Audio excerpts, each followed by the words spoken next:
Yo, what's up guys? In today's video, I'm going to be showing you how to Tediore chuck with Zane and get some insanely huge damage. I probably got more damage doing this than a lot of other stuff recently. I'm also not using any anointed gear at all in this build. Well, some of my stuff has anointments, but I'm not actually using them. Now, there's two different setups I'm going to be showing you guys. Also keep in mind this build probably isn't super great for survivability, but it has some built into it for sure. But this is made to mob, to boss, and kill all your enemies before they can kill you. We're going to be getting some huge damage. Now, before we get into the video, don't forget to like and subscribe for more Borderlands 3 Mayhem 4 Zane builds, and don't forget to join the Zane Nation Discord. Link will be in a pinned comment down below. Also, before we get into it, big shout out to Garwood. He sent me over his build in a save file so I can try it out and make this video. He got a 4-minute Wotan kill with his build. I'll be linking his video in the description. Go check it out. It was pretty impressive. So, in today's video, this is what Tediore chucking probably looks like for Zane on Mayhem 4. Now, in Mayhem 3, we gave the clone the face puncher so we could abuse other guns. Like, I really like the baby maker. But in Mayhem 4, we're going to be using C and red and holding the face puncher ourselves. This is way closer to a meta Tediore build. We're just going to be using Everblasts and Violent Momentum to pump out some insanely powerful damage. If you guys are watching, I got through the Kraken and Valkyries probably by the time like half of this video is through. So that's impressive to me. The scaling of Violent Momentum pushes the damage from Everblasts way over the top.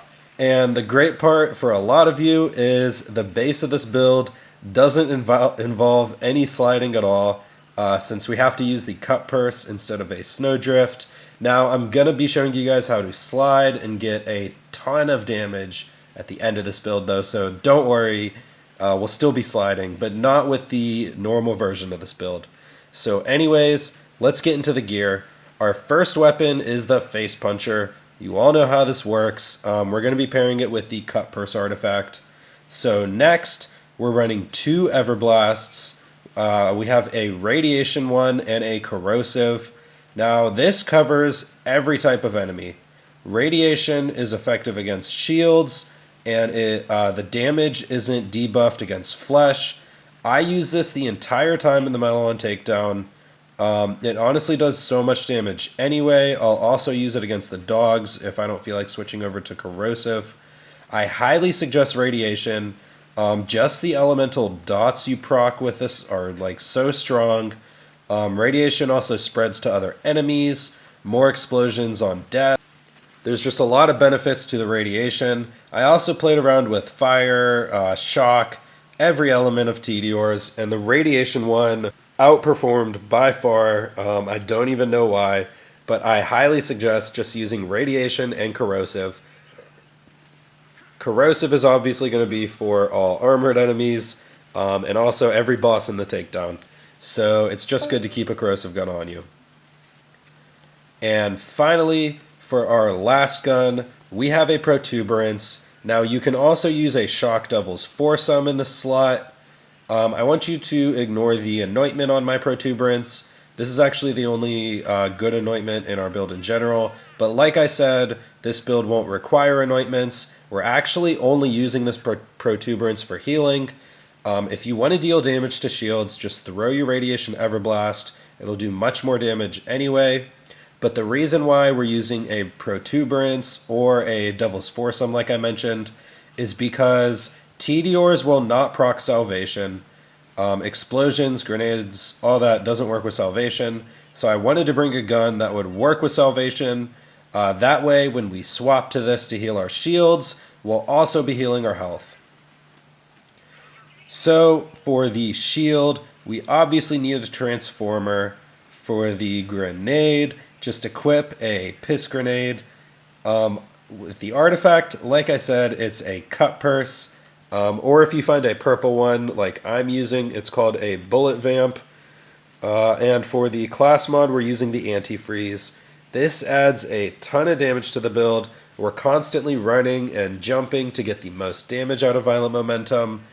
So this class mod is basically perfect. Now, I just want to point out real quick, once again, we went over all the gear. You saw some of my stuff was anointed, but we're not using any of those anointments. I had some terror anointments, but this is not a terror build. I had like an iron bear anointment on one of my everblasts. This build doesn't require any anointments, which is super cool. So on to the build itself. We can build this one of two ways. The first way has a bit less survivability, but it has more damage overall. I suggest you definitely use this version if you're in co-op. You can definitely get through the takedown solo with this build.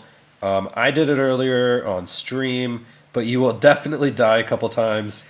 I think I killed Wotan on my second or third attempt. I think it was my third, actually, with this version.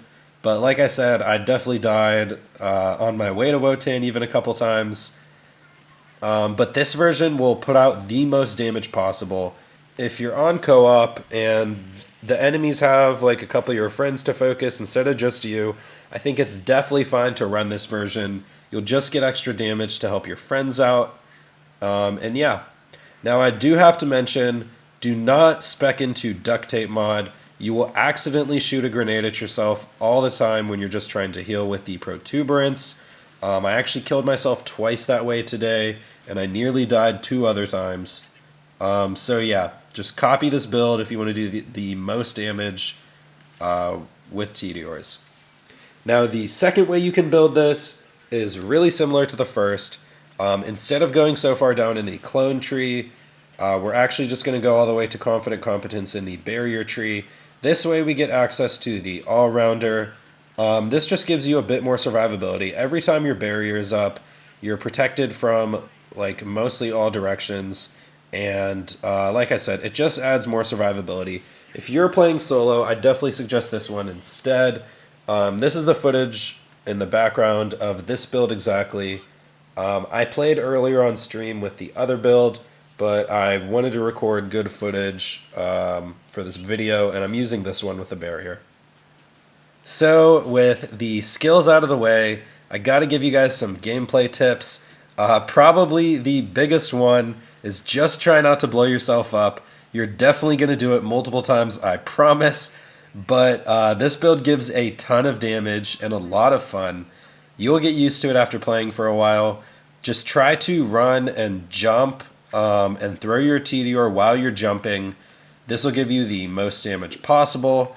Now, another good tip is don't forget to pre-fire the first shot out of your Everblasts. If you're going to swap weapons, it's just nice to have them ready to immediately throw once you swap back. And that's pretty much all I can think of for some gameplay tips. Just run around, jump, stay moving all the time. Try to throw while you're in the air. It's not a big deal if you're not, but just keep moving. Violent Momentum has great scaling if you watched my How to Do the Most Damage with Zane video. And yeah, you're going to be doing hundreds of thousands of damage per throw. It's actually quite crazy. So besides that, the last part of this video, I want to show you guys how to boss with this build. Now, since it doesn't take nearly as long to kill certain bosses, and it doesn't take nearly as much ammo, you don't always need to have a cut purse on.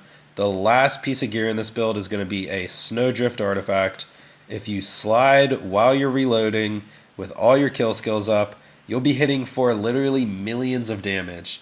The most damage I hit while streaming this build earlier was 1 million on the initial blast, and then 500k for all the mervs. It also applied a 170k dot onto Tront. Don't forget the dots, or damage over time. They scale with your weapon damage, so the more damage you do, the bigger the dots. You won't get a dot every time you chuck because the chance on the Everblast is so low, but when you do, it does absolutely insane damage. I might actually be looking for a cut purse with like irradiate chance on it, and probably magazine size too. That might actually end up being the best damage. I found that every time I one-shotted Tront, it was because I applied such a huge dot to him. Like, still one chuck gets rid of his whole shield, but without that dot, it definitely takes 2 or 3 chucks, which is still impressive, but yeah. So, anyways, guys, that's how to Tediore chuck. You can get some stupid amounts of damage, and it's honestly super fun to play this way. I'm definitely going to load up this build again. Like I said, I had a lot of fun, honestly, streaming it earlier and just playing with it in general.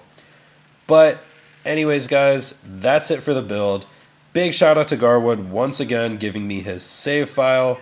It was super helpful so that I can make this video on short notice for you guys. So if you like this video, don't forget to drop a like, subscribe to the channel for more Borderlands 3, Mayhem 4, Zane builds, and don't forget to join the Zane Nation Discord. Link will be in a pinned comment down below. And have a great day, guys. I'll see you in the next one.